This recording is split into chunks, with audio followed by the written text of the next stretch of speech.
games are over. It's all about football all the time as we're underway here in Week 13.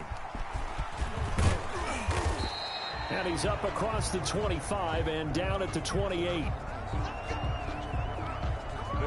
Take over. Out come the Eagles for their first drive, led out by their quarterback in his 5th year in Philly, Carson Wentz. If you just break it down in individual terms, he played really well last week. 0 interceptions, 3 touchdown passes. Not a whole lot more he could have done to win that game. But you know something's funny, when we talked to him, all he focused on were throws he missed, other opportunities that didn't get done. Good sign of a leader. Great sign of a leader, because they didn't win, and that's all he cares about. Rookie Jalen Reagor, the intended target that time. But it'll be 2nd down. Now the Packers give him nowhere to go, and they bring him down. All right, partner, I'm going to be Captain Obvious right here. Not the start you're looking for offensively, right? Incomplete pass, followed by a sack. And when he went down, it looked like that right ankle. Nowhere to go. Here, he lost the football.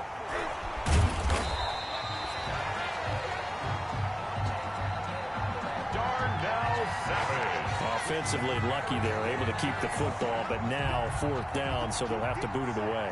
I do think, though, they're going to look at this as a positive. 1, they recovered the fumble, so they retained possession. But 2, being able to punt it changes field position for them. Imagine if that turnover takes place there. Now your defense has to go onto the field and try and hold. Instead, they get a little breathing room. So a good punt there, but a very strong 14-yard return. At the 40. And this offense, they're going to have excellent field position. They take over with a 1st and 10 on the short side of the field.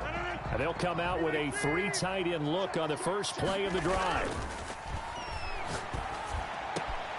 A good start to the drive here as that's caught out on the left side. And he'll get this one down near the 20-yard line, just shy of the 20. A very solid gain of 27. Well, that was a fun one to win.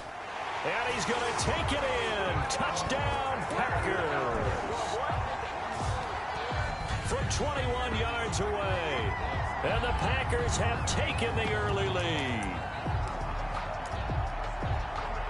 Both sides of the football in sync early. You force the 3 and out, and then you take it down, score points. You know what that tells me? They sold their game plan really well. Head coach said, listen, we're just going to stop them on 3 and out. We're going to take the ball downfield and score. But he also told them how it was going to happen. They're going to run this. We're going to stop it. Then we're going to take the ball. They won't be able to keep up with us. And they got it done.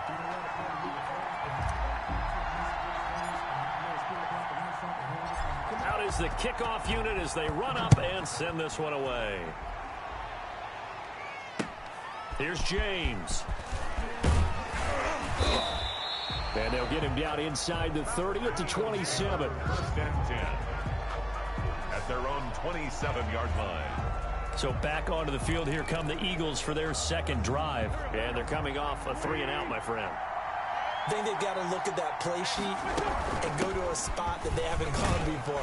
Time to shake things up a little bit to try and get this offense moving. Okay, so how do you do that? How do you shake things up? You look at what you've called before, realize it hasn't worked Go to so something well, else. and maybe you try and find one of those special plays from one of your better players, and maybe try and hit something big and get things going in the excitement area. Nowhere to go here. He lost the football. And the Packers pick it up. Now it looks like we'll get a timeout, and we will. We've got an injured Packer on the field. We'll check on his status when we get back.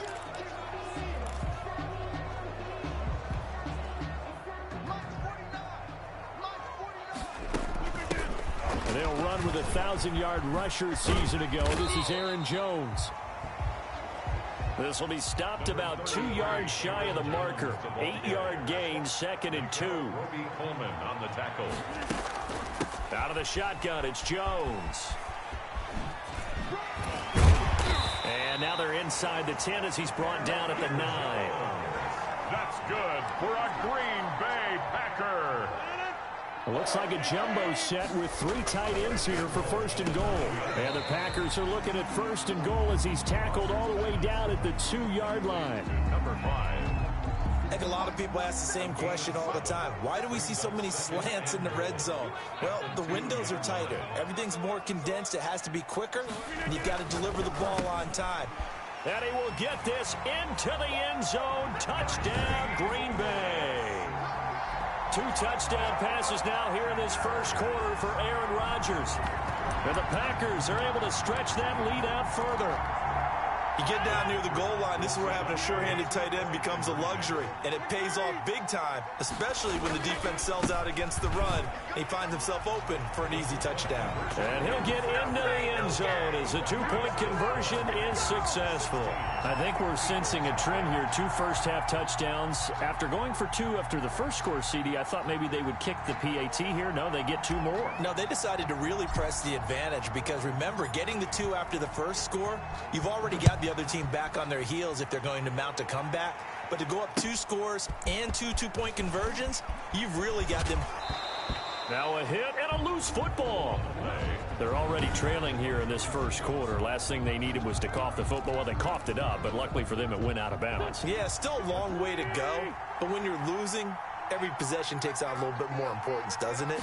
And in that case, they almost made this game a lot more difficult for themselves by turning it over. Fortunate there. And he'll be brought down right around the 37. Dallas Goedert. I think defensively, you're